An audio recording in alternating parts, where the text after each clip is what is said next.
An incredible relief showing what appears to be supernatural or mythical figures. A wondrous individual that appears to be some sort of giant compared to the others. Nothing so extraordinary about it if we were looking at a relief in Rome or somewhere in Europe. But once again, we're not in Rome. This particular relief is on a courthouse in Sioux City, Iowa. Join me today as we explore the legend, the myth, and the possible reality of giants.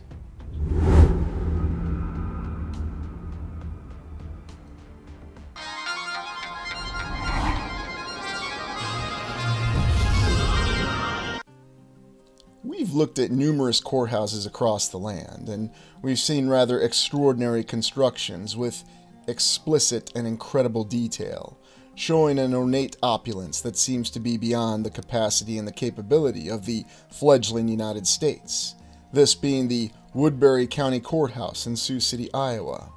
And we even have an incredible eagle on it, although I suppose some will see a phoenix, although I know people see phoenixes with wings anytime they see wings. And here we see a relief for a monument that would be more akin to our expectations. Here we have law enforcement, firefighters, first responders, and yet it's nothing like the figures that we see on the county courthouse. Was it really that different in World War I? If this was constructed in World War I, why do we not see something commemorating the Civil War, or the War of the Rebellion as they called it at that time? Instead, we see very incredible and amazing reliefs. And on the nearby Sioux City City Hall, we see another one of these remarkable structures. This being from the 1800s, of course. And how exactly did they construct something like this? Could someone construct something like this today? And you're probably asking, what do these structures actually have to do with giants? Well, perhaps nothing. But what do these structures have to do with Iowa? Why do we always see unique structures like this, with symbols that don't seem to conform with any of the national or state symbols that we'd expect to see from the United States and the Midwest in the 1890s to the 1920s? We come across this phenomenon frequently, and many just simply dismiss it. Well, what sort of symbols would you expect to see? In nearby Sioux Falls, in the southeast corner of South Dakota, we have the remains of the actual falls themselves near Queen Bee Mill, or at least the remnants of Queen Bee Mill. What a term for it. And yet what we appear to have here is some sort of massive foundation. Or unless you want to accept the fact that these are just natural formations, and some people will say that everything is natural. Some people might even argue that this structure over here is natural, this old power plant. Again, made out of some very impressive stones. What exactly are we looking at here on this particular site? Is this really the wreckage of a mill, or is it the remnants of something else? Perhaps something far more grand in scope and scale than we can begin to imagine. If this was an old construction site, or perhaps not that old after all, is it possible that the beings that were behind this construction site had enhanced capabilities? Now, we're not going to jump to conclusions just yet in terms of what these beings actually were.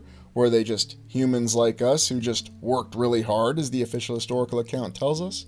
Or is there some sort of explanation behind it? Were they humans with a more advanced knowledge of construction techniques and possessed a greater technology? And yet the other, more exotic explanation, or theory, is that these were beings that had greater physical capabilities. Could it have been because they had a completely different stature than the stature that we presently possess? Here we see the actual remains of the Queen Bee Mill itself, and yet when you look at pictures of the mill when it actually existed, they don't seem to really conform to these remains. And naturally, you really can't access them because it's not safe. But of course, it is safe to go prancing around on the falls. I don't know, I don't make the rules, I just find it very, very interesting. I'm certainly not questioning them, just looking at the site. What do you see when you look at this? Is there anything about this that really makes a lot of sense? Keep it in mind that this incredible facility was constructed in the official historical account when this area was very sparsely populated by those that actually constructed it. There's even a story that a loan was taken out to build this impressive facility, this mill, and that it was only in operation for 2 years. And then once again, in Sioux Falls, in the nearby area, we have another one of these very impressive and opulent churches. This being the wondrous church that was designed by the same individual that constructed the Cathedral of St. Paul. And why is it we always have these incredible cathedrals? Once again, this is the construction techniques of the 19 teens. It's an incredibly large church. In World War I, in the middle of the Midwest and the Great Plains, structures like this were being built. Numerous structures at the same time. Do we even build a single structure like this across the entire region of the Midwest of the United States? There are some that will argue that there are structures that compare to these older structures that can be built today, but they're very, very hard to come by. And in my humble estimation, there really is no comparison. So what's the explanation behind this? Is it a lost capability? Is it really to be covered by the fact that we just worked harder in the distant past? Or is there another explanation behind it entirely? A different capability that we possessed. And no matter what your perspective is, that's what you have to say. Unless, of course, you're accepting the fact that somehow we had more financial capability, and that's simply what answers the question behind these structures. What's really going on here in the Sioux Falls and Sioux City area within the entryway to the Great Plains? You'll find many incredible mysteries when you explore. And what's really the background behind giant beings, myths, legends, or realities? We have no shortage of folklore that give us stories about giants. Now, the official explanation behind giants and why they appear in humanity's folklore, and of course when we say folklore, we're talking everything from biblical accounts to explanations for why certain areas are forested. Paul Bunyan, for example.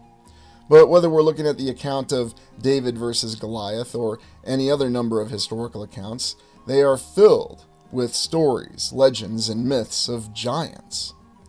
And that historical explanation will tell us it's just because people in the past found the fossilized remnants of megafauna, and that's how we explain this.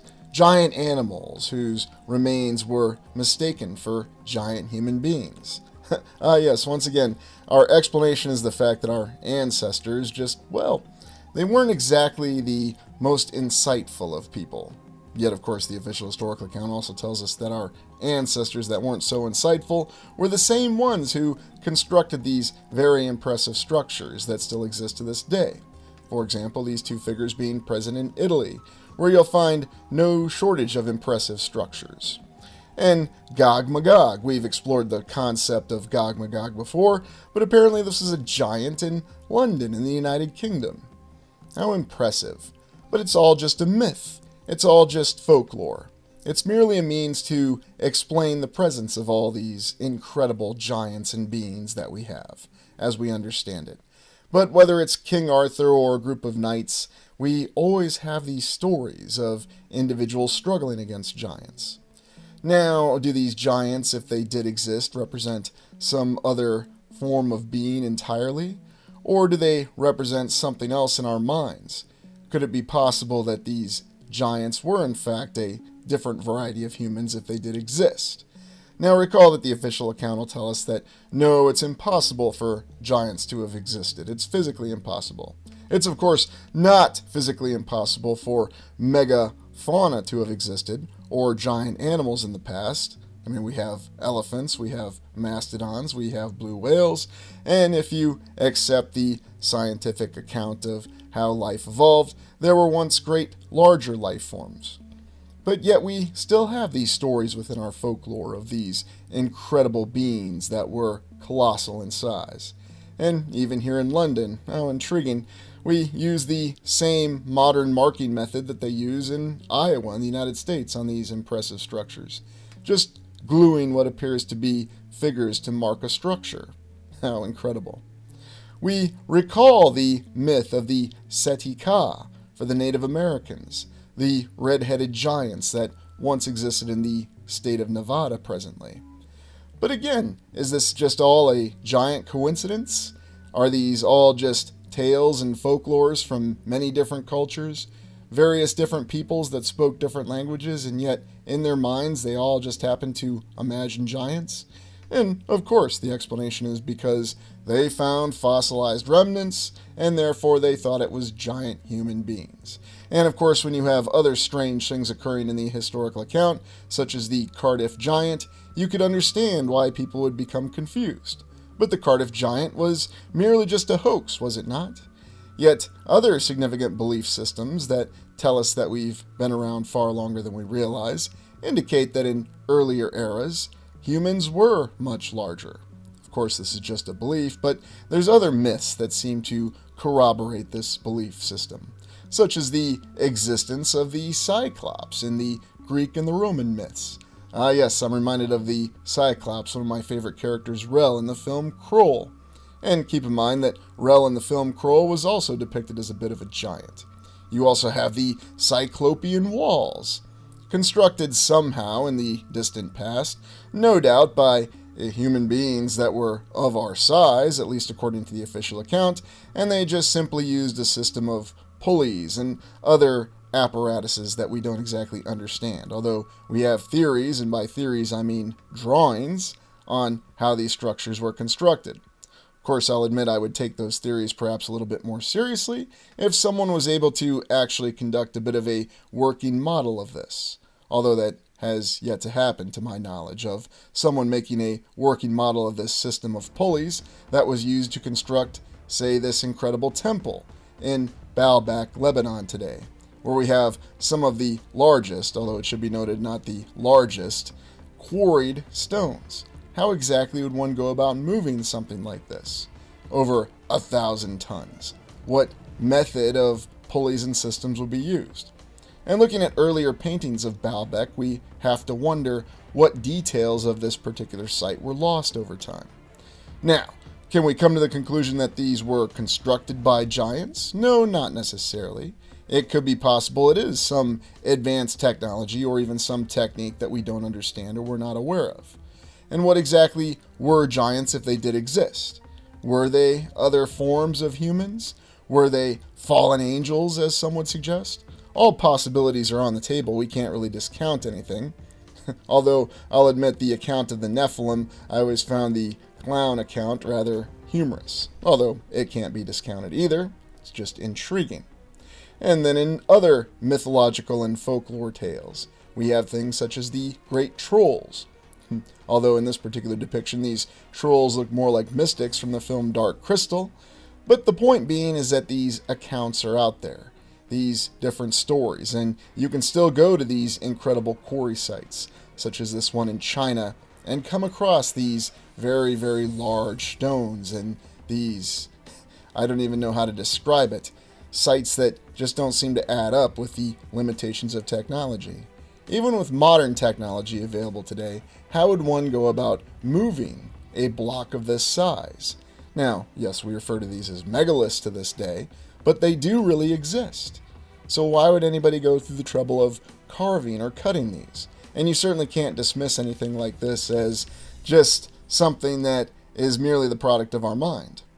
Here in Red Lake, Minnesota, there's a folklore tale that this was caused by Paul Bunyan falling on his backside after he was knocked down in a hand-to-hand fight. Yes, Paul Bunyan. So what's really the account behind giants? Do they actually exist? Are they a myth? Are they a legend? But is it all just something that we see in our minds? Is it just the way we try to explain things that we've lost the ability to do over time? Now, whether you want to attribute that to a lost civilization or just the fact that perhaps we've forgotten a lot more in our minds and our history than we realize, that's up to you. The Batala Monastery in Portugal, constructed 1386 to 1517, circa.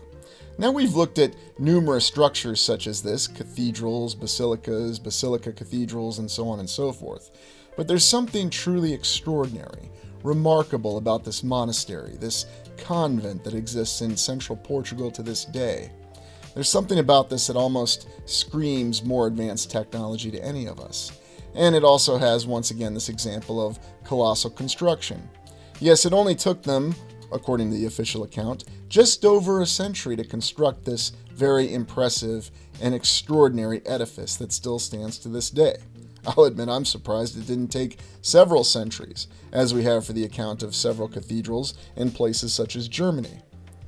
How exactly did they go about doing this? Now, the official historical account tells us that there were numerous architects involved and they employed various styles, and that's how we explain the uniqueness of this structure. That the structure was more than just a monastery, that it was a monument, of course, to the King and Queen of Portugal. And yes, it's true that their actual burial site is within this site. But I want to ask you something.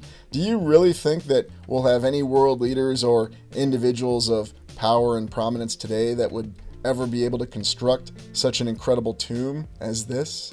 And if you ever go to Portugal and visit this in person, I ask you to try to explain, try to reconcile the constructions, the details that we have all within this one particular monastery. Really think about what history says was happening at the end of the 1300s and all the way through the 1400s when this incredible and otherworldly structure was being constructed. And it's this structure that we actually have some of the most dramatic images of the size of what they call the portals. Why exactly do they call these giant entryways portals? Well, there'll be a variety of explanations behind it. There'll be a variety of assessments for why we have these incredibly large doorways. By the way, it's also stated that this impressive and otherworldly monastery was not completed. Yes, when you look at something like this, they go to the trouble of telling us it was not completed. Well, maybe it wasn't. Central Portugal is such an intriguing area, where there's a lot of, how shall we say, structural anomalies within the landscape. And if you have the means, or if you actually are in the area, I strongly suggest you visit it, because you'll find a lot of things that seem to defy simple explanation. You'll see the remnants of what were informed as the great Roman civilization that have somehow endured over time.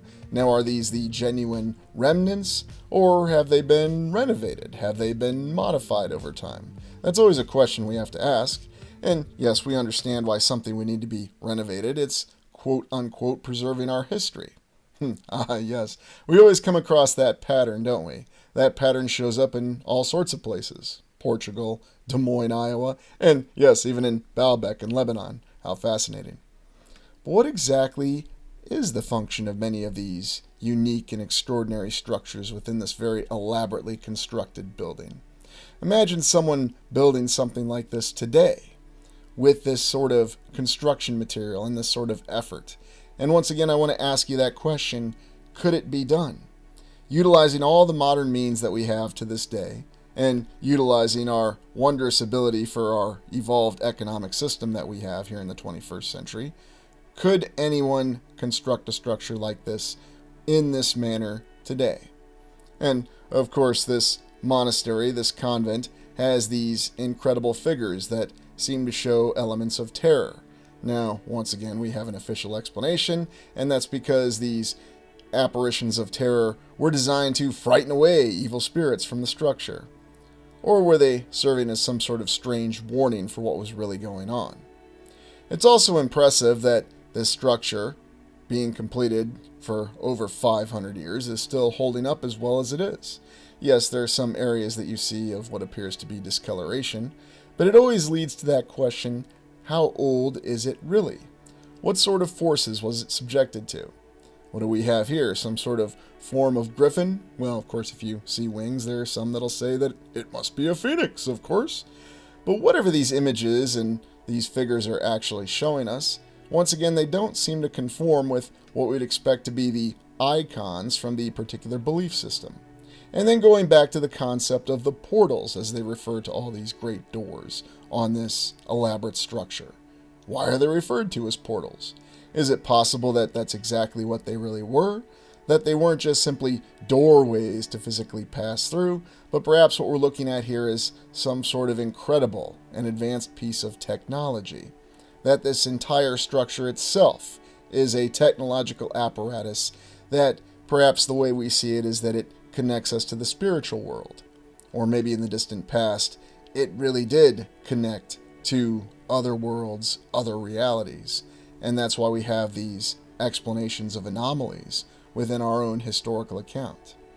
trying to reconcile the official historical account with the existence of a building like this. And no, this is no AI generated artwork. This is not something from someone's imagination. This is a real structure that you can go visit and interface with today. Ah, yes. Very interesting, an eight-pointed star. We sure see that a lot, don't we? And many other eight-pointed stars within the eight-pointed star. What exactly does this represent in this monastery?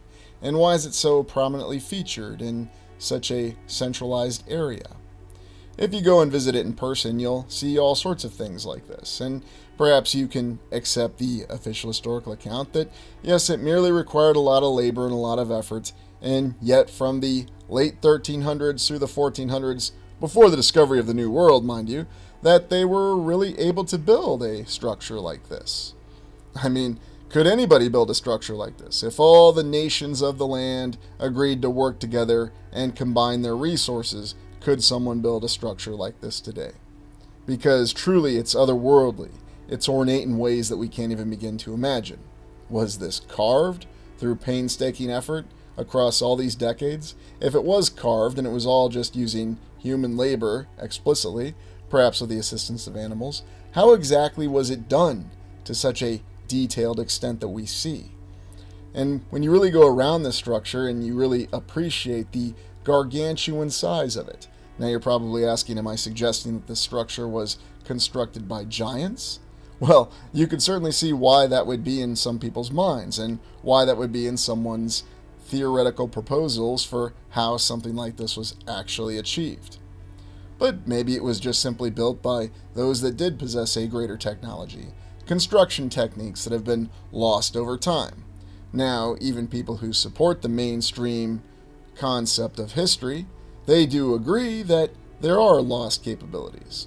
Although usually it's a hand-wave explanation of the fact that there were craftsmen walking around everywhere, and you don't even need to bother addressing the logistics question because apparently blocks like this are already on site, and you just simply need to build some A-frames and you can pretty much do anything with enough time and effort. And maybe that explanation is good enough for you, and let me know if you think it is in the comments because I want to know your thoughts. How exactly, though, does someone explain the presence of a structure like this? These structures with these colossal doors that we call portals, with ornate decorations all around them, and yet larger doorways. Was this so larger beings could pass through them, or was it just simply to really show the great glory of the construction capability? Because remember, you certainly don't see anyone building structures like this with these giant portals today. These portals that you could fit entire armies of people sized as they are presently. What's the explanation behind the ornate detail with this? And why is it that we don't do this today?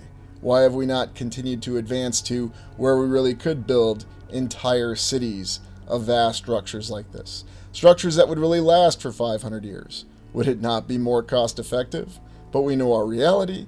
Our structures that we build today tend to last in a shorter period of time.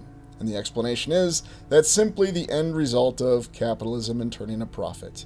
We're not looking to build things that last. We're just looking to build things as cheaply as we possibly can to maximize our profit. Although I find it interesting that no matter what economic system or government we practice, this tends to be the end result. But perhaps it's just a coincidence. What are your thoughts on these explanations of the possible existence of giants? And if you believe in giants, then why do you believe that giants once existed? I'd like to know what you think in the comments. And if you don't, then what do you think is the purpose and the presence behind these structures? Stay with me as we examine the account of giants a little bit more closely. And even on the concept of giants, looking at the original king and queen that were buried in Batala, I find it very touching that we have an image of them actually holding hands. How many monuments do you see that done on to this day? So I finally decided to tackle the great topic, a giant mystery, the accounts that we have of giant life forms. And I'd like to extend a welcome to all viewers, all Prime Explorers, and all others joining us. It is great to see you this evening, or wherever you may be in the land. So what we're really going to do is look at the different accounts that we have of giants. We're going to examine giant life forms.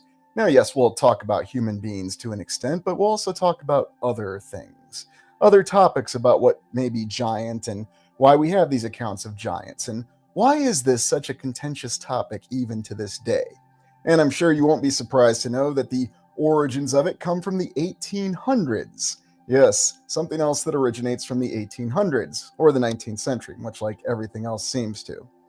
So, in deep diving on the giant mystery, let's look at the rumors of giants and where did most people hear of giants first and foremost? There are many legends, mythical accounts, biblical accounts, and other holy books of other religious faiths that indicate that there were giants in the distant past. Great creatures that were much larger and inhabited the land. And these creatures may have been good, they may have been evil, and they may have been everything in between. And it should be noted that the myth is not relegated to just simply biblical religious tales or just some of the old myth. It's also in many of the fantasy works that we look at. You may remember that very intriguing and yet very little background information provided scene of those giant rock creatures fighting in The Hobbit. I mean, I've got to admit, from the Hobbit trilogy, the first film was the best after that. I mean, let's be honest, they didn't have a lot of plot to work with, but I always found that account very, very interesting. And the fact that there are many giant creatures in Tolkien's work, and it is inspired, apparently, from myth. But where have you first heard of a giant? Was it in a myth? Was it in a religious tale? Was it reading the Bible, the Quran, the Torah, anything? Where have you heard about giants before? Was it watching a film? Was it reading a book? How have we heard of giants, and why do they have such a profound effect on our psychology? There's also considering the fact that giants are very contentious. And we're going to go in the background and look at that and see what that's really about. Oh, there you go, Heidi. Beanstalk. Yes, the good old fairy tales, the original fairy tales that we have. Elusive Truths, good to see you. The giants are intriguing. Also, the island with giant animals and insects. Oh, yes. Or the island with the Lilliputians, if we're talking about Gulliver's Travels, right? Isn't it funny how it goes both ways? That sometimes we have these accounts of these incredible giants, and yet other times we do not. Ah, New West Reset. Yes, Goliath. And Comabot, Bible, Goliath. And yes, actually, that seems to be where most people, whatever faith they may be of, seem to have heard of it, because the whole concept of David versus Goliath is, you could say, it's transcended the limitations of just the people who read the Bible or those that are into the religion. I'm not knocking it. I'm just saying that the tale, the account, has transcended it. A lot of people are aware of David and Goliath. It's also worked its way into mainstream pop culture because it's still a comparison that when you say David versus Goliath, most people are aware of it. In fact, Dr. Hans Reinhardt even drops the comparison in 1979's film The Black Hole, when Maximilian faces off against Vincent. Although in this case, David is overmatched. I'm not doing a very good Hans Reinhardt. Anyways, the whole concept, though, being of the individual who encountered the biblical giant. And we're well aware of the tale of how David slew Goliath with his slingshot and utilizing tactics and guile to overcome the strength of the giant and also his impressive physique. And so, looking at the origins of giants and why they play such a strong role in pretty much everything that we have. Oh, who was that from? Oh, thank you very much. I'm working on it. You know, we also have to save ourselves, right? But I appreciate that nonetheless. Oh, there's a good one, Sarah. Yeah, Shrek. And you know what? I'm glad you brought that up, Sarah, because Shrek is actually one of the more mainstream pop culture examples, even from the 21st century, when Shrek really became very popular. So, great comment there. Now, people give me a lot of grief because of the fact that I try to be plugged into pop culture to an extent, but I think it's important because we know that pop culture is the way that the general perceptions of the main population is being steered. And so I think it's important that we maintain awareness of that. Jamie, I think they have regenerative powers. Why David had to remove Goliath's head. You know what's really interesting too about that, Jamie, is apparently that whole concept of Goliath's head needing to be removed is what inspired Gregory Wyden when he wrote the original Highlander screenplay.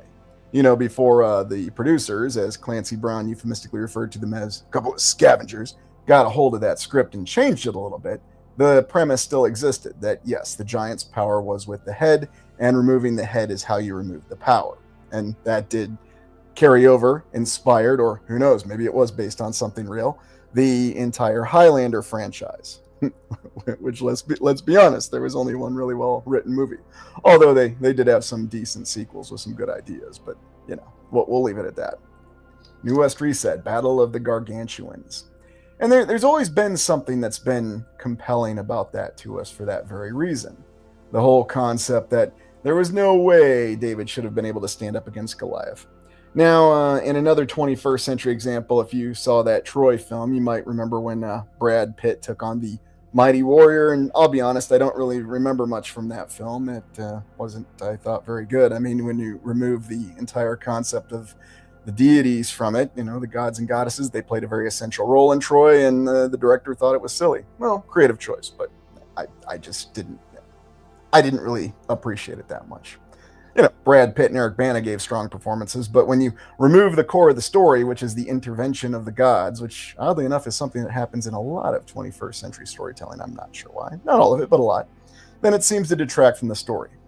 So yes, that's what we have, this old account. Now, oddly enough, there's a little bit of historical account, if you will. Who here has heard of Roman Emperor Maximinus Thrax? Quite a name, it just rolls off the tongue. Sounds like someone that should be portrayed by Arnold Schwarzenegger or Sven-Ole Thorsen if he's going to fight Arnold Schwarzenegger, right? And so that's what makes it so intriguing, is that we have this historical account of this Roman emperor. Now, there you go. From Thrace. Yes. So many coming from Thrace during that time frame, during the so-called crisis of the 3rd century, if we take the Roman history at face value. And I think you're pretty well certain that at this point, I don't really do that, and I can't imagine why I don't. So, hey, Petty, good to see you. It's been a hot minute, so. But the historical account says that Maximinus Thrax did exist. He was a Roman emperor, and in addition to him, we also have these images. Now, the reason I'm showing this is it's important to remember that when we just go off of photographs, there seems to be a bit of an initiative, if we will, whether it's intentional or unintentional.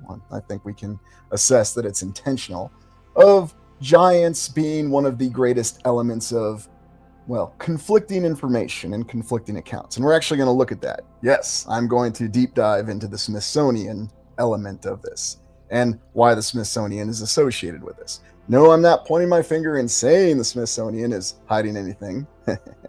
But I am going to talk about why there's so many perceptions that the Smithsonian is involved in things. And remember that whenever we have an image, we always have to question it. An image may be authentic, and it may be constructed or fabricated. Are these Nephilim giants under the government watch, or is this just a fabricated image designed to induce a dramatic response and keep people's attention focused? And then even more directly, ensure that people are not exactly thinking things that they shouldn't be thinking. That is, that giants are real and giants possibly exist. Yeah, the Kandahar giant. That's another good one, Hoop Oracle. And accounts that we've got of involvement in Afghanistan and so on and so forth. So, PK, is this photoshopped? Apparently it is. So, as I always say, I don't know, but my guesstimation is yes, this is photoshopped. It's appeared in many different places. But keep that in mind. We're not just going to look at photos. We're actually going to look at an account of a story of a real giant that someone unearthed, apparently, and then what happened in lieu of that. So it's just something to be aware of. Anyways, it looks real. It looks real, yes. But is it real? Do we know? I don't think it is real, but it might be. I can't discount it. It is intriguing. That's a good one. It's Merlin. Yeah, it does kind of look like Merlin with the beard and everything. But you just don't know. I mean, unless I was actually the one that put this photo together or collected it from an archive, and again, no one really knows for sure. That's one of the difficulty with images these days. At the end of the day, they're not the final definitive proof. There's also the many different stories that we have, such as Gulliver's Travels, where we have Lilliputians and giants. And also think of it from the other perspective.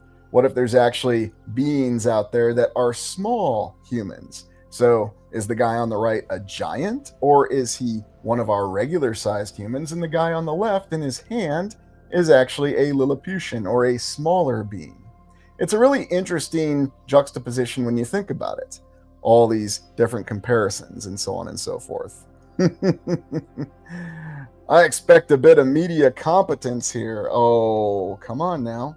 Do you really know what media competence is and how that works in court and how it works in... Oh, there you go, Robert. Fee, fi, fo, fum. Yeah, exactly. But if you want to think that there's direct answers and that people can tell you exactly what yes and no are and what real and what unreal is, then by all means. So, Leo, almost every myth around the world contains giants. Yes, agreed. And that's the whole point when we derive it from biblical accounts and so on and so forth. There are a lot of different references to giants, and they transcend many different accounts. And so that's why we say rumors of giants. Now, was Gulliver a giant, or did Gulliver actually encounter smaller people? That's something else that really enters my mind, because we have all these different scales, if you will, all these different dimensions of size. And I even remember in the 1970s, they had that theory about, well, there could be an entire universe within the atoms of my finger. Although then there's always the discussion, do atoms really exist? Well, science assures us that they do, but at what point does size stop?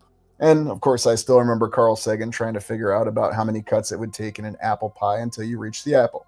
Of course, as he said, the pie is too crumbly and you can't actually reach the atom. But if we could, how many cuts would it take? Yeah. I think that was episode 7 of Cosmos, but it doesn't matter. And then going back to Maximinus Thrax. Yes, we do have some Roman coinage that indicates that Maximinus Thrax existed, apparently. Although, of course, we don't know what year it is, because remember, those Romans, despite being so organized and capable of doing stunning architectural and engineering achievements, didn't really seem to bother to want to put dates on their coins. And you'll say, well, they just put the emperor's face on there. That should be good enough, right? I mean, that's corresponding to the year. You don't need to put the year on Roman coinage. I just always found that funny. And, there's other allusions to Maximinus Thrax, if he did indeed exist. And how tall was Maximinus Thrax? Well, he was stated to be over 8 feet tall. Now, I'm going to ask you all a question right now before we go further. Is 8 feet tall something beyond physical impossibility? Has there been a human being that is very well documented, well recorded, and undisputed that was actually over 8 feet tall? And what are the responses I get on this little question? Because, these kind of things just always make me interesting. Oh, there you go, Baja Giant from WCW. Yeah, that's right. Jamie, yes, you are correct, Jamie. Oh, there we go. PJ Kocher. Yes, Robert Wadlow, the Alton Giant. We're going to get a look at him, and he's still in the Guinness Book of World Records to this day. Robert Waldlow. Yes, that's the name. I believe there's a W at the end of it, but yep, same name. So, and in fact, Robert almost got up to 9 feet tall, interestingly enough. So, oh, yes, you're right. New West Reset, Canada had 2, a man and a woman. So there have been multiple people who have actually been over 8 feet tall that are very well documented. Now, the only reason I'm going to focus on Robert is because he's stated to be the tallest, and it's undisputed. Robert Waldlow. So there you go. Oh, yes, Jamie, there are photos of Mongolian giants. There's actually all kinds of photos of giants. Now, we can go back and forth on the veracity of the photos, and I'll admit some do look very, very authentic. Some do not. And you just have to ask those questions, because it is possible to put together a very good image that looks very authentic that is not authentic. Believe me, I know. I've done it a few times. No, I've never shown one of those images since I've been doing these presentations. In fact, I often get a lot of criticism because I use poor images. But there's a reason for that. I'm not trying to fool people with images. That's not my intention here. You ultimately have to come to your own conclusions about what the images we use are and what the images that you see every day. Because it doesn't matter what I show in this little YouTube channel on these little live streams. You're going to see all these images through many different mediums every day. Ultimately, you have to come to your own conclusions. Ooh, yeah, the Solomon Island giants. That's another good example, Ted. I mean, at the end of the day, they're all over the place. It's not just the mythical or religious accounts that we have. It's the fact that there are legends that they have originated all over the place. Yeah, that's another good one there, Griff. Yep. Jake Ehrlich, 8'6". And so we've got multiple examples, many individuals who've broken the 8-foot barrier. So Maximinus Thrax doesn't seem so impossible. Although, did he really exist? Was he actually a Roman emperor, or was there something else? Those are the kinds of questions that we need to ask, especially when it comes to Roman history. So with that said, let's take a look at some accounts that we have of plants and animals that are quite giant before we deep dive into humans, because we want to start at a certain place and determine where this giant or colossal mentality begins with. So let us go to this next image here. And I would like you to tell me if anybody knows where this is. I'm sure many of you do. And even if you haven't actually been here, you've probably seen it on a film or two. And let me make sure you got full screen on that one. There we go. And does anybody know where this is? Oh, yeah, the Kraken. And I'm sure you're referring to the real Kraken from the original Clash of the Titans, right? Oh, Wynn says it really good. Yes, a stump. It does look like a tree stump, doesn't it? And where is this? Oh, Jamie knows where it is. The Aussie knows where it is. Devil's Tower. That's the name of it. So, QCZ. That is Devil's Tower in Wyoming, although it's really only a stone throw across from the South Dakota border. So, if you're heading out that way on I-90, then you can go and see the Black Hills. You can go see Custer National Forest, and then just go a little further down the interstate and come to this beauty. Devil's Tower. Mashed potatoes. Yeah, well, funny you say that, New West Reset. Good to see you, by the way. They also have statements that there was a bear that scratched it. Hey, fairy girl, good to see you. Been a while. It's a haunted place. Yes, there's all kinds of legends with this location in Wyoming. So, first and foremost, what does science, what does the mainstream tell us about this? They tell us that this used to be a volcano. It was formed by a volcano, isn't it always? Now, yes, it may look like a tree stump, but just because it looks like a tree stump, just because it has qualities of a tree stump, does not mean it's a tree stump, okay? It is a volcano. No ifs, ands, or buts about it. Now, just because nobody actually witnessed it forming, and it's not possible for anybody to have witnessed this forming, or was it, that we know that a volcano did it. At least that's the certainty that we have from our scientific and historical authorities. And remember, they're one and the same. But yes, scientific and geological assessments on this, it's just a volcano, and that's all there is to it. Now, it was featured as a key terrain feature in the film Close Encounters of the Third Kind. You might remember when Richard Dreyfuss's character went bonkers, this is where he wanted to go to. And it's a good thing for him that those aliens were benevolent and not malevolent in that film. So, anyway, now, does it look like a tree? Yes. If it was a tree, could it have once been a great tree? Yes. But remember, science tells us this is most definitely not a tree. So therefore, come to your own conclusions. It looks like a tree to me. But. And then in Ireland, so going from Wyoming, vicinity of the Rockies, or actually the Great Plains, it's right before you get to the Rockies, to Ireland, we have Giant's Causeway. Giant's Causeway. Oddly enough, it has a lot of structural similarities to what we just saw with Devil's Tower. And you'll never guess what science tells us about the origin of Giant's Causeway. Now, I'll tell you the myth in a second here, but of course they tell us that it's, once again, those volcanoes again. Those busy volcanoes are just at it again. Oh, Marlowe, didn't they find a root system? Yes, that has been stated if you're talking about Devil's Tower, although, once again, that is highly controversial, but it has been stated. New West Reset's got it. Hexagon, you're absolutely right. There is a hexagon impression in both of them. Rescue Freedom. And New West Reset has it. It's volcanoes again. Those volcanoes are sure busy. They're just like glaciers. They can produce all kinds of unique terrain features. It's either a glacier when we have unique terrain features, or it's a volcano when we have really unique terrain features. And don't forget that lovely shiprock in New Mexico. Volcanoes. You got it. Because what else would it be? It has to be volcanoes. Oh, that's a good one there, Channel 53. Looks like petrified bark streaks. It does, doesn't it? Just like it does on Devil's Tower. Great way to say it. Very succinct way to say it. Hey, KC. Yeah, busy creating hexagons. No doubt about it. So, a very geometrically symmetrical shape that is just randomly created by nature. That's what we'll be informed. Now, if you go back and you look at some old artistic impressions, now, I don't know when this is from because it's a sketch. Now, remember, a sketch, much like a photo, does not necessarily prove anything, but it does provide clues, it does give hints. And apparently Giant's Causeway in Ireland was once much more extensive, as this image seems to allude to. Now, was it? I don't know for sure. But the myth behind it is that legendary Irish Celtic hero Finn McCool. Yes, I'm saying that in the anglicized way because if I say it in the Gaelic way, I'll get in trouble, and I'm not trying to get in trouble tonight. But anyway, a mythical Irish hero actually created this. And you might remember that's the same mythical Irish hero that we talked about that participated in that battle that we're really not supposed to talk about for some reason. I'm not sure why. That battle that occurred in Western Ireland when they resisted the forces of the King of the World. But anyway, enough about that. So we have these images that show us that apparently this Giant's Causeway was something that was much more extensive. Now, what was this? Was this the remains of some kind of giant flora or fauna? Yes, I'm using both interchangeably because we know which is which, right? But was it some sort of giant plant? Was it some kind of structure? Or was it something else entirely? No, I'm not going to go into mud fossils yet. That will be a separate live stream exploration. But it is interesting to consider all the possible origins of these unique hexagonal shapes. So, was it made by some mythical hero who actually really existed and had access to technology that's beyond our wildest dreams?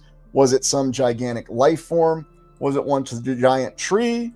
Or are the scientists correct and it's just volcanoes? Volcanoes here, volcanoes there, even though there's no active volcanoes in either location, but they're extinct volcanoes, so we can just accept their explanation. And maybe that's good enough for you. And, there was a time, I'll admit, it was good enough for me. However, it's not good enough for me anymore. I believe it needs to be scrutinized more. But that's just my impression on it. If you believe otherwise, that's all right. So let's take a look at some of the great trees that we do have images of. Now, once again, we're going to go back to the 1800s. Yeah, there you go, Jamie. Trust the science. Where's Mr. Wizard? And that's exactly what Carl will say to you. Carl Sagan, of course. So, hey, it's Space Fraggle. Good to see you, Lord Krug. I will not conform. I can just hear that Christopher Lloyd voice being said on that. So, anyway, we start by looking at some of these giant trees. And we've looked at giant trees before on the channel. We did an exploration that was dedicated to it. But I don't think we really understood, and I didn't do a very good job in that exploration of covering the extensiveness of these giant trees. I only talked about the ones in the United States and some that may have been in Europe. But the reality is they're everywhere. This image is from Mexico, believe it or not, or Mexico. And we see some very well-dressed people. Looks like we're in Oaxaca. Is that really where we are? Not sure, but very, very impressive tree in this image. So it wasn't just in the United States. Massive trees everywhere. Now, the famous example that we're aware of from the United States that we have no shortage of images from is the destruction of the redwood forest. And here you can get an idea of just how large these trees are. Now, one of the contentious points that we have with this whole concept of giant objects, whether it's plants, animals, or people, is that there are scientific limitations on how large anything can be. And you know what? That may be true. But it's intriguing to me that the further we go back in time, we have more and more examples. And by the way, I'm looking at this from a mainstream perspective as well, because even science says this. The further we go back in time, there are legitimate examples of larger flora and fauna. There are examples of larger plants and animals. And there seem to be examples of larger beings. So given the fact that both the mainstream account and the myth do agree on this fact, the only thing that varies is the timeline. So in the mainstream account, they'll tell you it was millions of years ago. And over that time, the climate differed, and therefore it was more oxygen rich. And yet, of course, there's theories about things like the water canopy and so on and so forth. No, I'm not going to get into that today, but just letting you know those ideas are out there. And that's how there may be theories for why we had this dramatic change. And there is no shortage of these impressive images where these trees seem to have been destroyed. Also interesting with the arid landscape. Now, I'm not talking about the fact that they're logging here. I understand that. But look at this landscape. Very, very interesting. I mean, I've been on a couple logging sites in my life. No, I wasn't with the loggers that got hijacked by the UFO in Arizona. But it's very intriguing that when you look at these older images, you do get this desiccated landscape where it looks just completely dry. So how the heck could there be a forest there? I don't know. Is there something else going on with the image? Is there some other event that's occurred that we're not aware of? Those are the kinds of questions I ask when I see a photo like this, because I'm under the impression there's a high probability that this may well be an authentic photo, but I don't know for sure. It is certainly a dramatic one. But what are your thoughts on that? Why do we always see this dead land? Yeah, there you go, Nomi. They emptied out the lot. That sounds about right. Ah, the Grand Canyon is a quarry. It definitely looks like that, doesn't it? I need to get back there, by the way. Dallas, trees inhale carbon dioxide and exhale oxygen. They're wondrous. They're amazing. Ah, you say it right there, KC933, Dust Bowl. Yeah, we always have that effect in those images. Hey, Brother Adam Bomb. Normal sized tree with a Photoshop, people. Intriguing, impressive, isn't it? Remember, never trust any image. Come to your own conclusions. And don't be afraid to ask those questions. Carol, cleaning up the dead trees after a disaster. That's the assessment that I would lean towards as well. Not to say that's exactly right, it's a theory, but yes, that's what it looks like to me in a lot of these images. That it's really just a big cleanup after, as Wynn says very directly here, the apocalypse, or as we call it, the reset. Leo, it takes almost 1,000 years for these trees to grow that big. These trees must have been very special to the native people who lived among them. I would agree with that. And it does seem that there's a lot of identity with them that continues to this very day. Now you can even find some other images, drawings, or sketches of people who've converted redwoods into their houses. Now, did this really happen? I don't know, but it is an interesting premise. And certainly there's still redwoods to this day that are large enough, so it's not beyond the realm of possibilities. But then there's this other oddity that we have with some of these colorized images from the 1800s. Now, the reason I'm showing this is I just want to again reinforce the fact that images are altered. If we have black and white photos and we've colorized them, then have those images been altered? And if they've been altered, have they been altered in a way that would cause us to question their authenticity? Because it's a very important consideration when you're doing this kind of investigation, these explorations. You may be looking at something that's very authentic and real, or you may be looking at something that's telling you 97% truth, but 3% of it has been altered. So, did they get the actual color of the clothing right? Was this guy really wearing a blue jacket when he was just sitting in there? Oh, and look, we have a very well-dressed individual with a little mustache. How intriguing. There are two mustache guys. It looks like everybody has mustaches. I guess, this was after the Civil War when we went away from the beard and everybody went with the mustache. Where's Groucho Marx when you need him?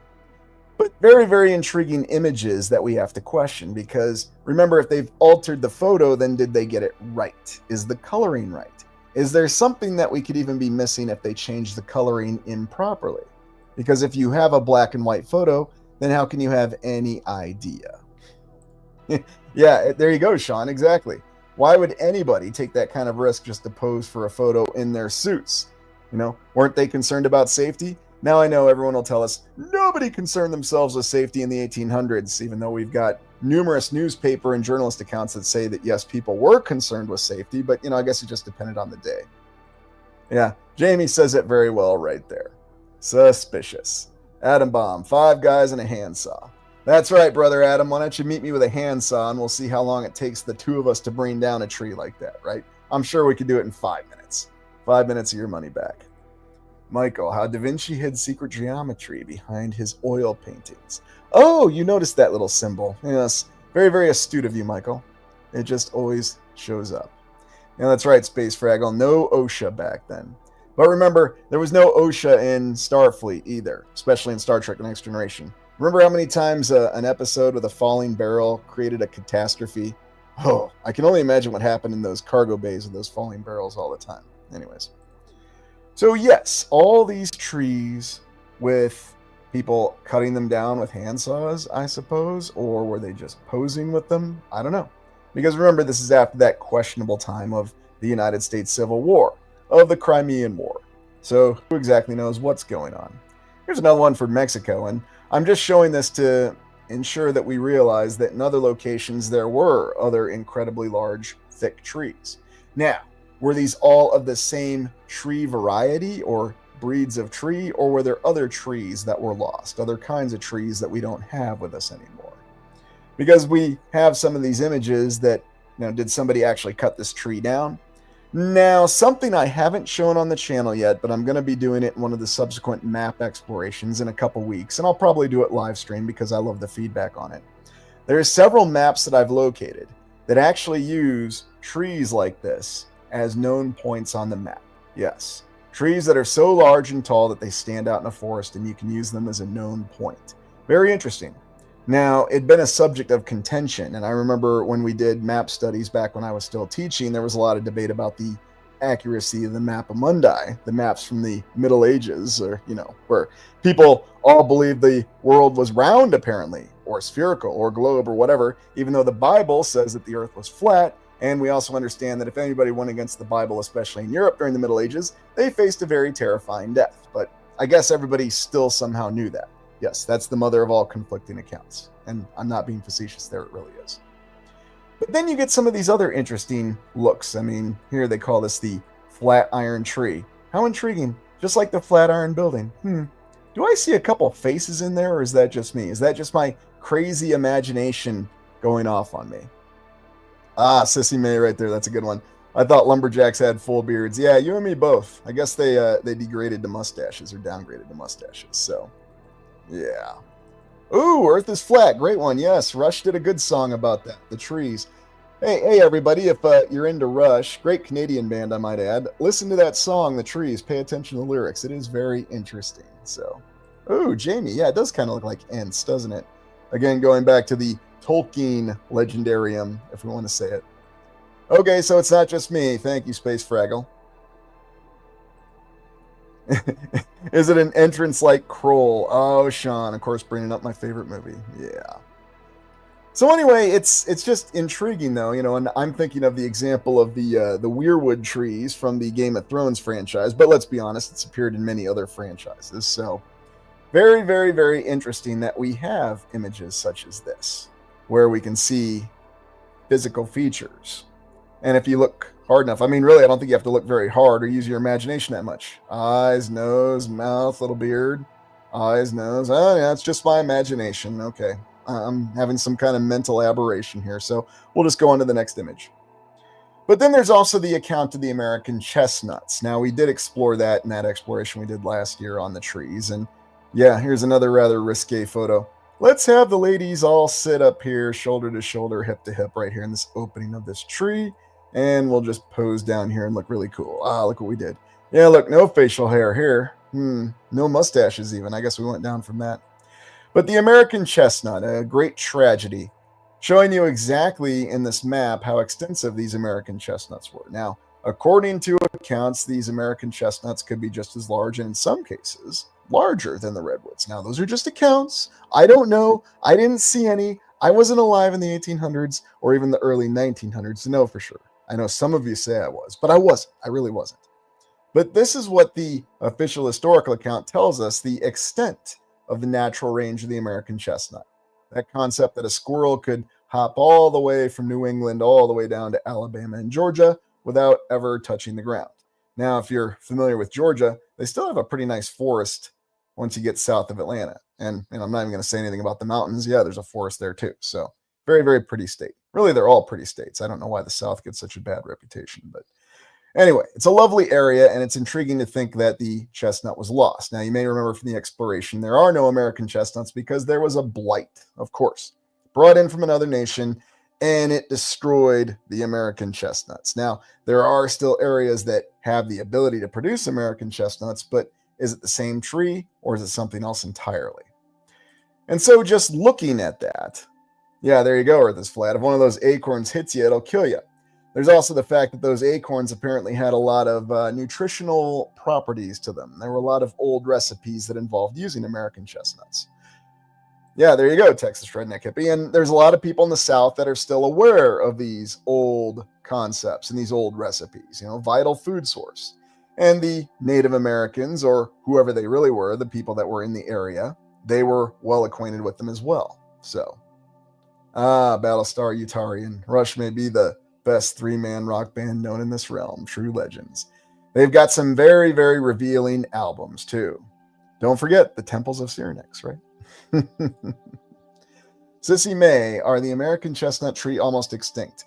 Officially, they are, but they aren't completely extinct. Apparently, there's still groves and there's still areas that they can regenerate them. But what we don't know is, are they the exact same trees that we had in the past? So again, I'm suggesting, is it possible that we had a much greater tree that was lost to time? That's what we don't know. Oh yeah, the 2112 Overture. That's a good one. So anyway, so that's the range of the lost American chestnut. Now, let's just briefly talk about animals to an extent. A lot of people get wrapped around the bend about the dinosaurs. What I find interesting about the existence of the dinosaurs, and of course we always have all these interesting and differing names for the dinosaurs, is Well, do you think dinosaurs could have existed? It's possible that dinosaurs could have existed, and it's interesting to me that somehow we're able to know of a life form that existed 60 million years ago.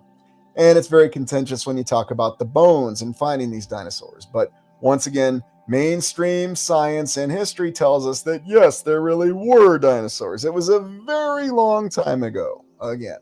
Now, is it possible that there could have been other creatures? Creatures that we might think of as mythical creatures? Creatures that we call dragons. Could they be related to the dinosaurs? Are they in fact the same creature? Is it some kind of cover up? I don't know. But there's a lot of coincidences to ignore about it if that's the case. And is it possible that if there were dinosaurs or dragons, that people did coexist with them? Even though science tells us it's not possible, people never could have coexisted with dinosaurs because such vast differences in the timeline and evolution or evolution, depending how you say it. Always so funny. A good example here of the mighty blue whale. The great blue whale, the life form that still exists to this day that you can still go out and see if you're lucky enough to see one in the ocean or the sea, wherever you happen to be. The very, very large and impressive blue whale. And then, of course, thinking to going back to the Tolkien legendarium, where we have Ancalagon, the dragon that was the size of a mountain. Now, again, that goes more into the mud fossil concept or theory. But it is intriguing going to these extremes because people want to say there's really no giants out there, even though everyone's well aware there's blue whales out there that are very, very large. Is it possible that there is something that was much larger and that's just been lost to time, just like with the trees? Is it possible there was once a great, incredible creature? And just for scale here, you've got the airship of the elves here, and you got some of the eagles. Yeah, if you remember the eagles from Lord of the Rings, that's the size scale here compared to Ancalagon. And here's some of the other dragons fighting with him, if you remember Smaug and how impressive he seemed. That's how incredible Ancalagon was stated to be. So again, gargantuan, colossal size, it just seems the prospect of myth and seems completely impossible. Yeah, there you go, Jamie. Leviathan. And many other names for it as well. Oh, Rachel, you also have to bring up Triumph. You know what? Yeah, it's kind of interesting. My two favorite bands are Canadian bands. Nothing wrong with that, though. Nothing wrong with that at all. But then just looking and seeing the fact that, you have blue whales that can be up to 30 meters or 100 feet long, depending, and even other large whales, the whole concept of Moby Dick. And, if you want to look up something interesting, look up the history of Herman Melville and how nobody cared a whit about Moby Dick when it was originally written. It was something that people found out about later, and then it became popular. Kind of sounds like some movies, doesn't it? But again, we have these large life forms that do really exist.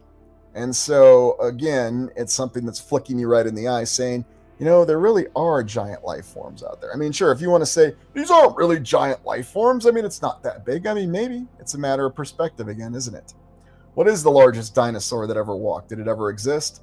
I know they've got other names for it, and they always seem to be assigning new names to dinosaurs. I think they've changed them how many times since I've been alive, and yeah, it's very interesting. Maybe we just need to get some more Jurassic Park films or Jurassic World or Jurassic Universe, whatever we're going to go with next, because, it's just going to be a remake or reimagining, and we'll get even bigger dinosaurs again, because we got better CGI. Now, there's also considering the concept of mammals and what giant rhinos once looked like, and again, if you go to the Lord of the Rings concept, you can see the gigantic elephants they had. I really wonder what knowledge Tolkien actually had, because he really seemed to be well read in on some things, so... Kathy, dinosaur didn't exist. Perhaps not. But maybe something else existed that is like a dinosaur? Maybe something that we'd refer to as a beast? It's hard to say. I don't know what existed and what didn't exist, especially before I was around, but I have the impression that wondrous things existed that we only have the slightest clue about. Anyways, so that takes us out of the plants and animals variety. Let's go to what you've all been waiting for, the giant humans or other beings. Yes, I'm going to consider the fact that these may actually be other beings, just because it's that interesting. Now, let me get this image up here, and of course we're going to go back and start with the aforementioned Alton Giant from Illinois, the Midwest. But remember, there were many other giants in other locations as well, as everybody attributed to, and you can certainly look them up on your own. So, Robert Wadlow from Illinois, 8 feet 11 inches, very, very tall. And in the Guinness Book of World Records, nobody doubts or denies that Robert here existed and lived a life. Now, the official scientific explanation, the medical explanation, is that Robert had a very unique condition that caused him to go into this hypergrowth spurt. And science can easily explain it. And I guess that's the same explanation for anybody else that we have who was over 8 feet tall. Science can easily explain it. I always found this very dramatic just seeing his shoe here compared to a regular size 12 shoe. I like to think size 12 is a little bit on the larger size. Not that I'm judging anybody by their foot size, but I think he had a size 37 shoe. Just very impressive when you think of all the ways that this individual was much larger. And there Dallas lists one of the conditions that we attribute to this to. And of course, we always have our great doctors and our medical theorists who can tell us exactly what's going on, but then we still have struggles because, things are always changing. So, anyways. So the whole point, though, being is that Robert did really exist. Nobody debates it. Robert was nearly 9 feet tall and is still in the Guinness Book of World Records. Now, we do have other accounts, though, that say that there were large people, whether we're talking about myth. Okay, so here we have Maximinus Thrax, 8'6", shorter than Robert. So Maximinus Thrax seems like there's no question that he really was that tall. How likely was that, though, and how would you become Caesar of Rome? I don't know. Again, during the crisis of the 3rd century. About 32 years before that Lucius Aurelian guy showed up. Although he was on the scene before then, but nobody really knows about anything. But then you look at some of these others. Goliath, 10 feet 6 inches. The King of Bashan, 12 feet. And then in southeast Turkey, late 1950s. Now, remember, these have all been thoroughly debunked. We'll get into this in a second here. These are just crazy mythological accounts or things that have not been scientifically verified. But yes, this is where these rumors start. But then you've also got other indications, and there was a lot of debate about the discovery, the findings of giants in North America, and that was extremely contentious. Now, we're actually going to discuss the origin of these giants here in North America, and this is where the story really starts to get very intriguing. So, hey, RB, good to see you. Yes, President Lincoln talked about the giants found in the mounds. It was mentioned in a speech or two, wasn't it? Great reference there, RB, and good to see you. And you are absolutely right. So all these different accounts that we have of these various giants. So here, Serpent Mound, Ohio, it's only 7 feet tall. Not that tall. But then when you go to West Hickory, Pennsylvania, one attributed to being 18 feet tall. Oh, and one from the Iowa mounds being 7'6". And so what's interesting to me is that virtually all of these, with the exception of the top 4, are shorter than Robert Wadlow, a well-documented individual who's in the Guinness Book of World Records that no scientist debates existed, or historian for that fact, and yet most of these giant discoveries that were debunked, and we'll talk about how that happened, were actually shorter than him. And even the top 4, you have to wonder, how extreme is it? How unlikely is it that there were incredible giants in North America? Now, you may recall when we did Tales of the Old World, looking at some of the Native American myth, which, yes, the Native Americans do have myths of giants in North America.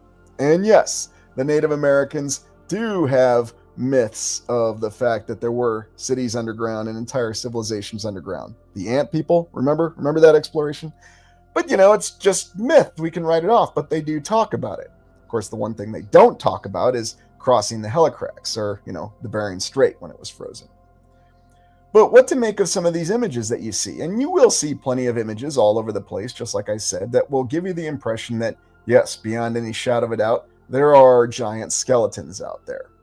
But again, it's something you always have to apply a degree of very careful consideration to. And there's a reason I'm slowing down my speech here. And the point behind it is there is a lot of effort to discredit the possibility of something existing by introducing something known to be a fraud. It is a tried and true tactic. And it's even in a very well documented historical story that we're going to examine here in a second. So, anytime you see a dramatic picture of skeletal remains with a giant skull or a skeleton and small people behind it or around it, just keep that in mind. Now, going back, there's stories of the giants from the Native Americans, and what were they really? Were they giant spirits? Were they some kind of giant mechanoid or something else entirely? We don't know. I will say, though, that their myths are very compelling and very interesting. New West Reset already knows what I'm going with it. Cardiff Giant. Really, am I that predictable? I guess I am. Maybe I've been doing this too long. Yeah, Atom Bomb. It's always the red-headed giants. Yeah, they talk about them in the southwest of the United States, too. What is it with red hair, anyway? You going to be a red-headed giant? I don't know. Very, very interesting. But they appear everywhere. Now, there's also giants that they found in France and across Europe, and initially, with some of the bone comparisons, these were stated to be giant human bones, but then a good 130 years later, some random anthropologist said, no, these are actually bones of a bear. There's not really a giant. So anytime you have something that's a finding, it seems to be contested. There's always a debate with it. So that's why you always have to take it with a grain of salt. But you still have these myths. I've always found the accounts of the stone giants very interesting.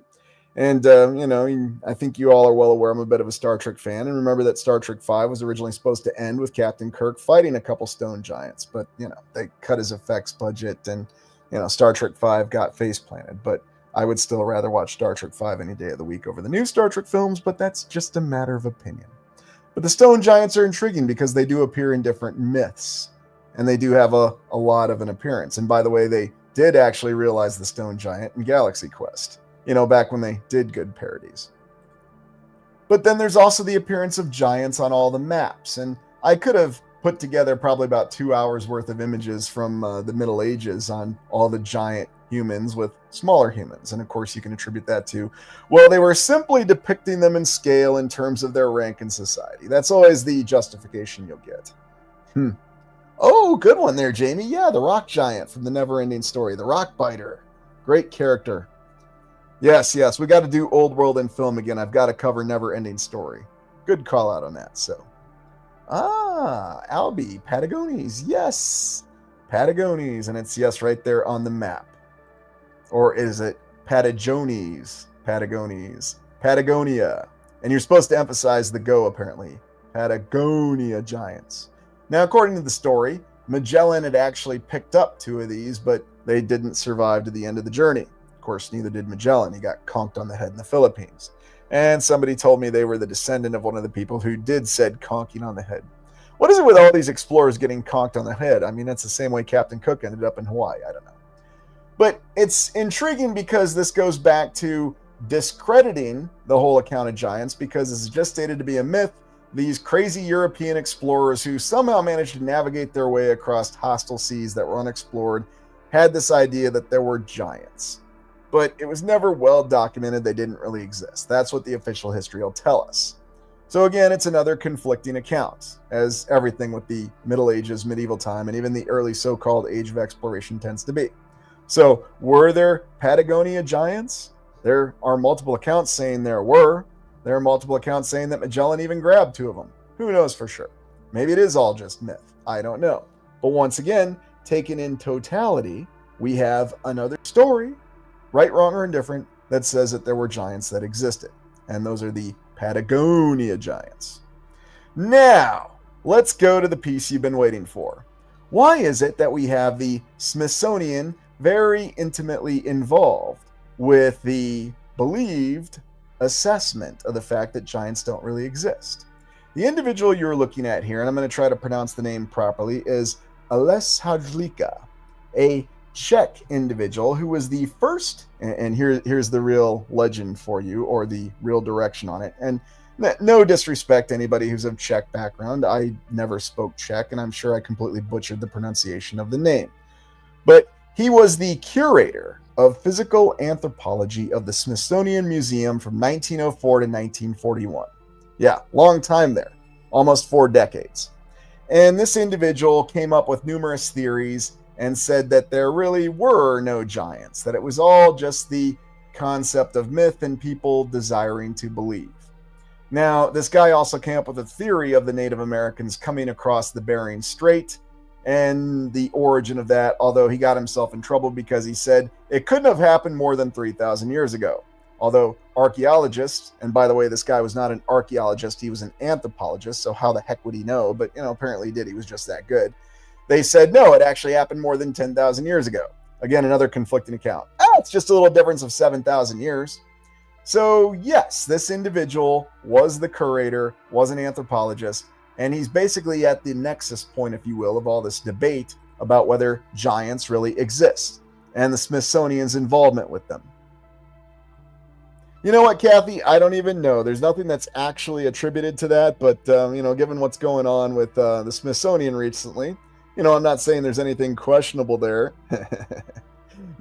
I would love to go see that castle, but apparently I can't right now. It's just a castle. But anyways, I don't know. Oh, look at that. I remember this guy from high school classes. Yeah, and in the 20th century, he was pushed quite hard. There were a lot of classes that talked about him and his theories.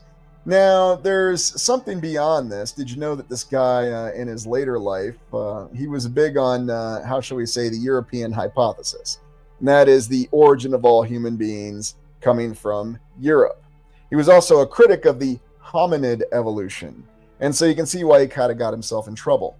So it's very ironic that the guy who discredited giants also got himself in trouble with questioning the mainstream. No, I'm not making that up. Oh, by the way, he's also been linked to the development, or at least his work, to the development of American eugenics laws. And he was also an advisory member of the American Eugenics Society in 1926. No, I am not making any of this up, although sometimes I wish I were. Now, of course, we think of eugenics, and we always think about the very, very terrifying examples that came with the other guy with the mustache in Germany. But there's something beyond eugenics that go beyond building superior humans. There's a darker concept that say that eugenics could also be used to, how should we say, yield a more subservient type of human being. A human being that doesn't question anything, but still has the ability to follow instructions, if you follow me. So there are two schools of thought behind eugenics. So yeah, all very, very interesting. But because of this individual being the curator with the Smithsonian and debunking giants, and then of course getting himself in trouble because he said, well, the Bering Strait crossing happened only 3,000 years ago. It didn't happen 13,000 years ago. I mean, I'm not an archaeologist, although it's funny that archaeologists are experts in digging things up and assessing how old they are, but then they're not the ones to come up with the final theories. Again, something else interesting. And, we always have this whole concept about the land bridge and the crossing of the Bering Strait, and that's the origin of all Native Americans in North and South America. And yet, oddly enough, you won't really find any kind of oral traditions from many Native Americans that talk about this crossing. And you would think this would be a very, very extreme event. Now, I'm not saying it didn't happen. It's also interesting to think that there's an analogy to this within the Tolkien mythology when the elves followed Folklore or Morgoth to what became Middle-earth, and they had to cross the Helicrax, or the shifting ice, as it were. And there's some wondrous artwork with that. And it was a very difficult and dangerous crossing. And the question I always had is, if those people had such a good life and everything they needed in Siberia, why would you want to cross the Bering Strait anyway? I don't know. It's just one of those things, and it's one of those details that always comes up in many different references. Now, here's something else. There are a lot of media references that indicate that there really were giants. But take this with a grain of salt, because do we trust the media or don't we trust the media? That's always the question of the day. And people will say, there was once a time when there was journalistic integrity. Look, if you want to believe that, that's completely fine. Maybe there was. My perspective, the only journalistic integrity there was fiction, and that was in the original Superman comic. Outside of that, journalistic integrity is dependent on many factors. Much like academic integrity, it's dependent on many factors. Sure, if you want to think it's objective, that's completely fine. But intriguing here is that, again, we have another list of all these different giants, and mound builders actually refer to Native Americans, I suppose, although one of the other points of contention was that the giants were just as the Native Americans coincidentally described them. They had lighter skin and red hair, so who the heck knows for sure? And here you can see where they were found. And oddly enough, you're not seeing extreme heights on these. A lot of 7-foot giants and 8-foot giants. Virtually all of these, I think only the 9-foot tall ones, are up to the height or above Robert Wadlow. So again, a well-documented world record holder that everybody knows existed, and all these giants listed were shorter. What to make of this? I just don't know. But then there's also the other concept of giant skeletons being found. Now, again, what scientists and historians will tell you is that the media was all over the place. They didn't know what the heck they were doing back in the 1800s, early 1900s. They didn't have journalistic integrity. They just ran whatever story they wanted to. Now, yes, we all know that propaganda was necessary to win World War II, and that's when papers printed what they were supposed to print. And I'm sure that after World War II, nobody ever thought that the media could be used to actually steer the entire population. Why would anybody do such a thing? It's just completely absurd. So what to make of these articles? Well, I would say that they're clues, but they need to be taken with a grain of salt. Now, moving on past clues, we're going to go with the origin of all giant contention. Going all the way back, you'll never guess it, to the 1800s, the start of everything. And that is the story of the Cardiff Giant. Now, this was a big how-to-do that started in 1869. And you see the name P.T. Barnum involved with this. A giant that was dug up in New York in 1869. And they showcased it. 10 feet, 4 inches tall, taller than Goliath, whom David slew. See, even back in the 1860s, everybody knew that story. Guess it never really went away, did it? It's always been there. And yet, what we found out was the Cardiff Giant didn't really exist. It was all from the idea of this individual, George Hull. George Hull was simply a purveyor of tobacco. He owned some smoke shops. And because he got into an argument with some of his more religious-minded friends who told him, well, the Bible said giants existed and he was on his own, he wanted to do a scam to prove that anybody could be scammed. Look at those eyes. Ah, yes, those eyes that you always see in the 1800s. So yes, a guy who just ran a tobacco shop and got upset because his friends said that the Bible was right and he was wrong, which, in the 1800s, kind of like the Middle Ages, I thought, in the United States and in Europe, the Bible was the final authority. And if you questioned it, bad things would happen to you. But he decided he was going to run a scam. And he was going to run a scam by building a giant and say that it was mummified, petrified. Now, the story is really crazy because if you look up the historical account of it, Mr. Hull contracted a group of people in Fort Dodge, Iowa, no, I'm not making this up, to carve out this piece of material that this giant was made out of. Now, there's conflicting accounts in terms of what the material actually was. Fort Dodge, Iowa is also a very interesting area itself. This is what it looks like today. Yes, it's in Iowa, so naturally it's another old world community. But he told them that he was going to use this material to make a statue of Lincoln. Oh, so once again, Lincoln enters the story. But that's not what he did. And so then they fashioned the Cardiff Giant and said that they literally pulled it out of the ground and that it was a real-life mummified giant. And everybody was fooled.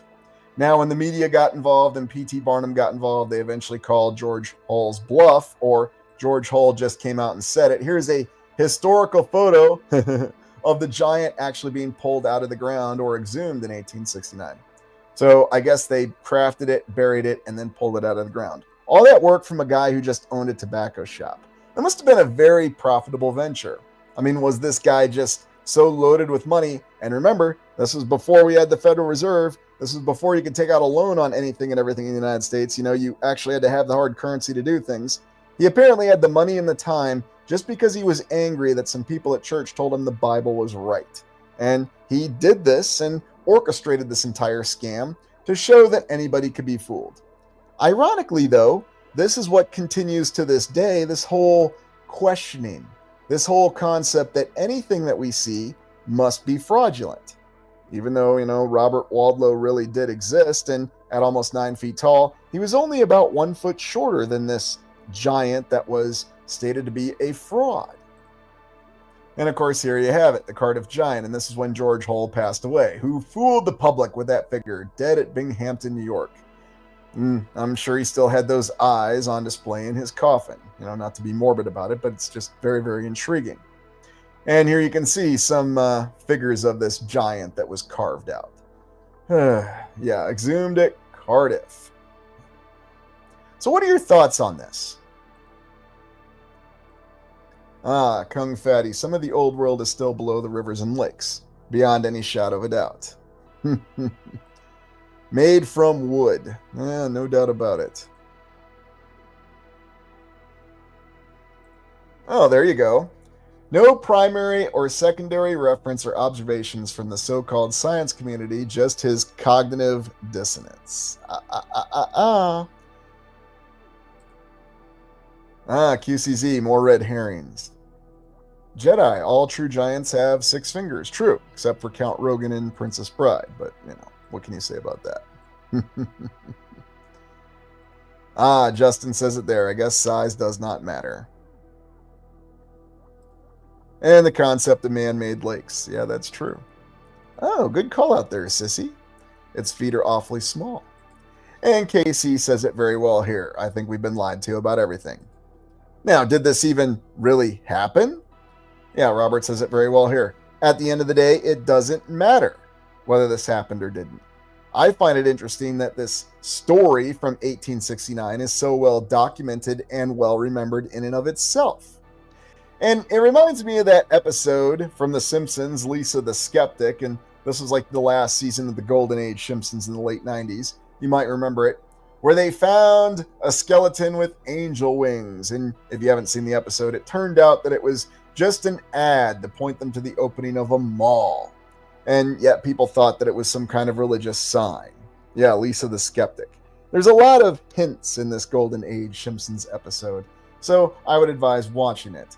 Because you can also find, just because one person scammed a giant, does that mean that somebody else actually found a giant?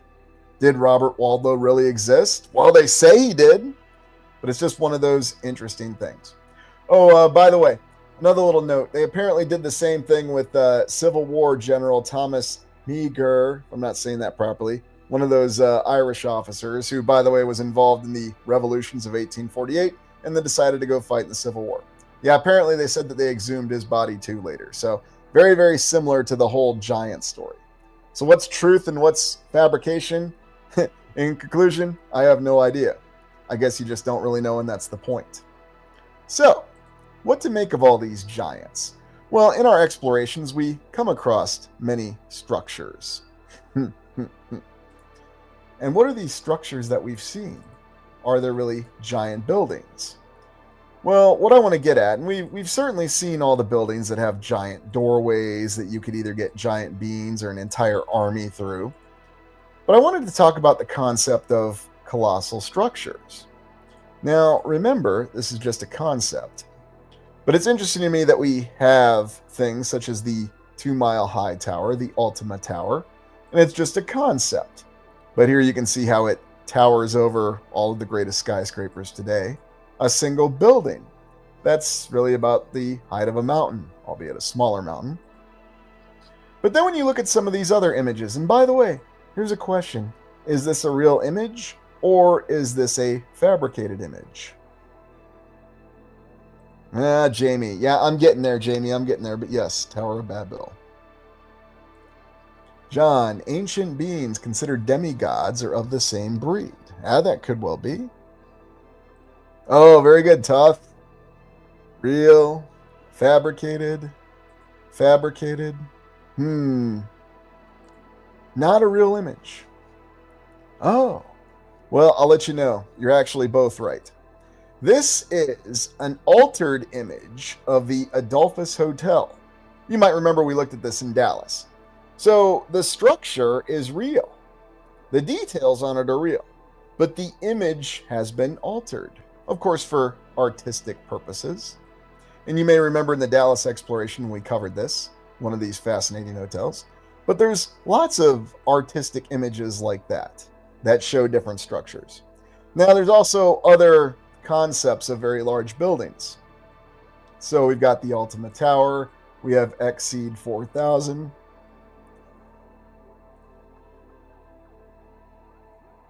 And we've got the Tokyo Tower of Babel. Yes. Now, is it possible that there was once a time in the past when structures this large, by the way, does anybody know how tall 30,000 meters would be? And by the way, is that compared to the actual height of the Tower of Babel that it must be? Yeah, they've done a couple on it, actually. Oh, look at that, Vaughn. Easy answer. If it comes through a screen, it's not real. Oh, hallelujah. Yes, you are absolutely correct. That's why you need to go see things in person. But this concept of these structures being this large and where they've been and what they've been, it's existed a lot longer than we realize.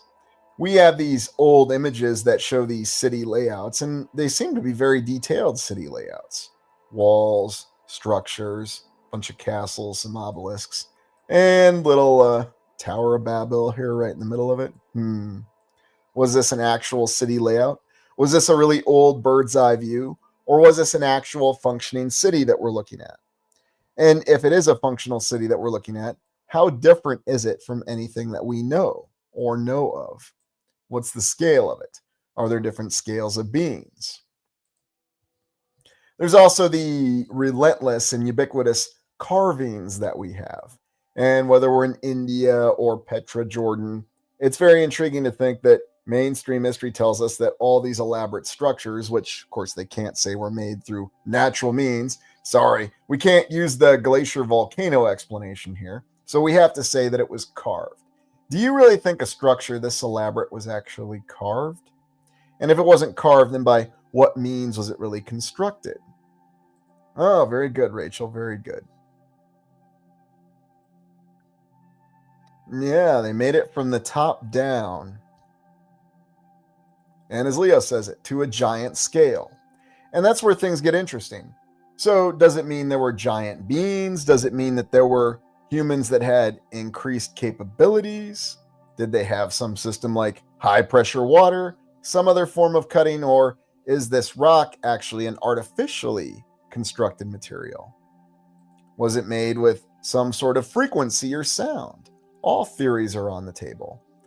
But it's funny how it all relates back to the possible existence of what may have been in the past. The incredible Hanging Gardens of Babylon.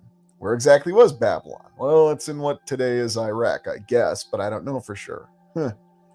That looks familiar, doesn't it? But yet, in the background, they show the Hanging Gardens of Babylon with the Tower of Babel in the background. It was just a ziggurat, that's all it was. It really wasn't that tall. Of course, they show this one going to the sky. So not sure what to make of it. It does, again, provide many hints and many clues. And by the way, please hit that like button and support the channel. We're coming to our final conclusion here with the giant exploration.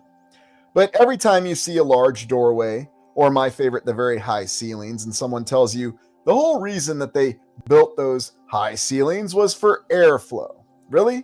They had the capacity to do that? So why aren't we still doing that today then? I want a train station like in Kansas City with a 100-foot tall ceiling so it's cooler. Why isn't everybody doing that? And why aren't we doing it today? Well, we just don't care to do it. Clara, the bubble tower has prepared the climate or weather for the city around it. Ah, yes. Very, very true. You got it, Sean. Of course it's a griffin. What else would it be? It's not really a griffin. Those aren't griffins on the Plummer Building in Rochester, Minnesota. I don't know what they are. And here another one of these images. And this is actually a structure from San Francisco, the Humboldt Bank Building. So it's a very real building. The details on it are very real, and I think you can see our favorite cartouche. Boy, did I get in trouble for going into that cartouche exploration, let me tell you. Oh, and a nice portal window. But the image itself has been altered. So what am I getting at here? Just the fact that even when you have images that are of real, well-documented structures with great pediments over said cartouches, it's important to remember that images can always be altered, past, present, or future. Anything you see on any screen anywhere could be altered. I always keep that in mind. And then, if you go to Ethiopia, you can find these incredible churches that apparently they just carved out of the rock. Now let's think about this. Let's really think about this. Let's be generous here and say the mainstream account is correct. Let's say that they really did do this. How much effort would go into this? What kind of logistical effort would go into this? And by the way, all imagery aside, I've actually been on site and really seen these structures in person. They do exist, and they do exist as this image shows you that they are. Yeah, no way, says Robert. Where's the excess rock? Great question there, KC933. Where the heck is it? Laser from Vimena firing down. I would accept that as a more reasonable explanation, Sean, than somebody just carving it. Because think about that. If they carved it, all your questions are valid. What kind of logistical effort would it take to have all these carvers working on this? How exactly do you achieve these kind of details with carving? This kind of precision with hammer and chisel? Could anybody have done this at any point in time? And oddly enough, there are many structures like this all over the land. And how does it relate to giants? Well, it's again either hinting at a greater capability or a completely different kind of being. Because are giants demigods? Are they a completely different race of humans? Or has our entire species of humanity been altered over time? Have we been degraded in certain ways? Or maybe I should say, have we been reduced? Is it the other school of thought with quote-unquote eugenics? No, we're not going to use eugenics to create a race or creatures that are more suited for survival. We're going to create an entire species that's more suited to follow instructions. It's nothing bad or evil. And no, there's no one who's ever written a book that talked about using eugenics in that manner, did they? So is that what happened at a much grander scale? Or is it just a crazy idea? Because when you look at some of these artistic renderings of cities from Sumer and Babylon, they seem to defy any capability of any sort of time frame. I know they're just artistic renditions. But then, you look at the Art Deco buildings, and no one can even build Art Deco buildings like this anymore. And why is it we have all these Art Deco buildings that have this, how shall we say, image alteration done on them? It's kind of the same thing with the Cardiff Giant. It's a fraud. If we induce one fraud and everybody knows about it, then ultimately everything that is found with it is a fraud. It's the all or nothing principle. And it's funny to me how that always seems to apply to anything and everything. Reminds me of an exploration I was doing where I just happened to mention the whole diamond concept with the 4 state capitals of Minnesota, Wisconsin, Iowa, and Illinois. Someone said, well, I plotted the coordinates and that line wasn't exact. And that was just one sentence in an exploration that I'd done that was about 40 minutes long. So yeah, I guess if you prove one thing wrong, you prove everything wrong. Great thought process there. And yes, Jamie, I am going to show the Tower of Babel again because I've always found this image very compelling. Is it possible that there were once structures that were this large and really had this kind of impression on the landscape? Here's what's interesting to me. And thanks, Jacob. I appreciate that. And this is what I'm going to say in conclusion to this whole concept of giant everything. Everybody still remembers the story of David and Goliath. It was remembered in the 1860s. Apparently, it's remembered now. Everybody knows the story of the Tower of Babel. It was known in the distant past. Incredible structures here. I know that John Levi and many other explorers have looked at these and showcased this very prominently, and you can see everything. Even details of a reset down here with the older structure, the foundation structure below this interesting cylindrical structure. Nice dome and lots of columns on it. And even some, igloo type structures? Very interesting. Little domes. What were they indeed? And yet you have other structures. Oh, look, more domes over here. But then just this mammoth, incredible tower. And remember, if you watch the film Metropolis, one of the first science fiction films, not the first, but one of the early well-known ones from the 1920s, then what is the name of the tower that the city is run from? Is it all a coincidence? I'm not really sure. Is it possible that someone really did build a structure like this? Again, were they giant beings, or were they just humans with enhanced capabilities?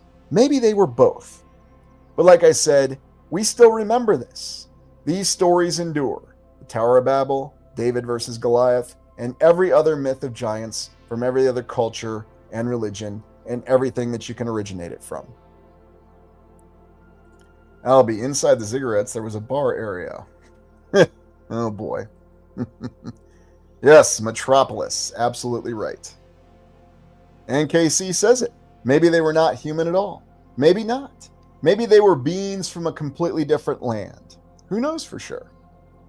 But it's all interesting thoughts. It's a 5-story building. That's not a tower by modern standards. Yeah, sure. So it's just interesting, though, when you look at this and all these ideas with the structures. So, in closing, wonders of the previous era. Why is it I always go back to the 5 eras theory? Why do I think it's still relevant after all this time? The reason being is that I think that every bit of evidence and example that we look at, it goes back to the 5 eras theory. What were the real wonders of the previous eras? It seems to be clear that technology was greater in the past, that the capabilities of humans, or whatever beings were around, was greater. Clara, the giants built the palaces for the gods, and when they went home again, we occupied everything and caused trouble with the giants, perhaps. That could be. And if you listen to the prologue that's wonderfully delivered at the start of Conan the Barbarian, it actually says that very thing. So, anyway. It's one of the foundational ideas of the channel, though, and it's a theory, and it's still a theory. But in the past, we had greater capability. And who knows, maybe it wasn't we. Maybe it was a completely different set of beings that we can't even define. As KC said, maybe they weren't even human. We don't know. But in the distant past, whoever was on the land seemed to be capable of much greater achievements. And we can still see the remnants of it in many places. So we will be doing a live stream in the future concerning both these maps that show us where these trees are that you could do navigation with, and also the concept of mud fossils, because I think they're very, very interesting. Sean, humans were larger back when. Giants were different breeds, hence giant doors and structures. And there is a lot of evidence to back that up. David, atmospheric changes between eras could have changed our physical attributes, air pressure as examples. And I think that's something we have to remember, that when we look at these different eras, things changed in every way we can even begin to imagine between the 4th and the 3rd era. Perhaps that's the huge change that we had, that these resets were such profound events, these hard resets, that everything, in a manner of speaking, was turned upside down. I mean, just think about that. Are there really any limits to physical laws, or could all physical laws have been different? Could there have been forces that we think of as magic in the 4th era? And really all it was just more advanced technology that we still refer to as alchemy. That's just the previous era. What sort of incredible things existed in the first 3 eras? And there's a reason why you can't really touch the first 3 eras, because it was so long ago, at least in terms of relative time to us. I mean, who knows how long ago it really was? Maybe it was only 400 to 500 years ago, real time. Although we don't even know what date it is or what year it is. That's why I just laugh on, putting any kind of current year. 2023? Well, what's the difference between 2023 and 2025? I don't know. Was there a 1750? Was there an 1850? People think it was just 1,000 years that was added or taken away from the timeline. Well, how the hell do we know where we are in the timeline? It's a guess. Yeah, if you take a lot of things at face value, which requires trusting a lot of people, yeah, as Michael says it here, J850, then yes, maybe you can get an idea, but we just don't know. Yeah, and there you go, KC933. Or as the famous saying goes, it's the agreed upon truth or the agreed upon lie, depending on one's perspective. And so that's where we have to look at it. That's where it all begins. Anyways, so what to say about giants? There are a lot of indications that giants existed. And despite all the effort to try to convince us otherwise, we can't deny the fact that every culture, every myth, every origin refers to them. just like they refer to colossal buildings. And you can go out there and you can actually see these buildings with your own eyes. You can go to Portugal, Spain, anywhere in the land and see these giant doorways, see these giant structures, and you can come to your own conclusions. But they are real, and they can be interfaced with. And yes, if you're in Kansas City, go to Union Station there. Look at the ceiling. Maybe you will accept the fact that it was just done for cooler air in the early 1900s. But that's where we are. Anyways, I hope you enjoyed this exploration on giants.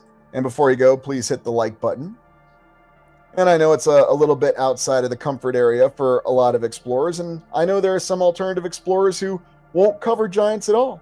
And that's nothing against them, because it is a contentious topic, and there are a lot of questions with it. But it's something that we're going to continue to explore, and it's something that we need to look into. And you know what, QCZ, I'm glad you brought that up. Gulliver's Travels alone is a great exploration. And yeah, it got me as well. Hey, Donna Marie, good to see you.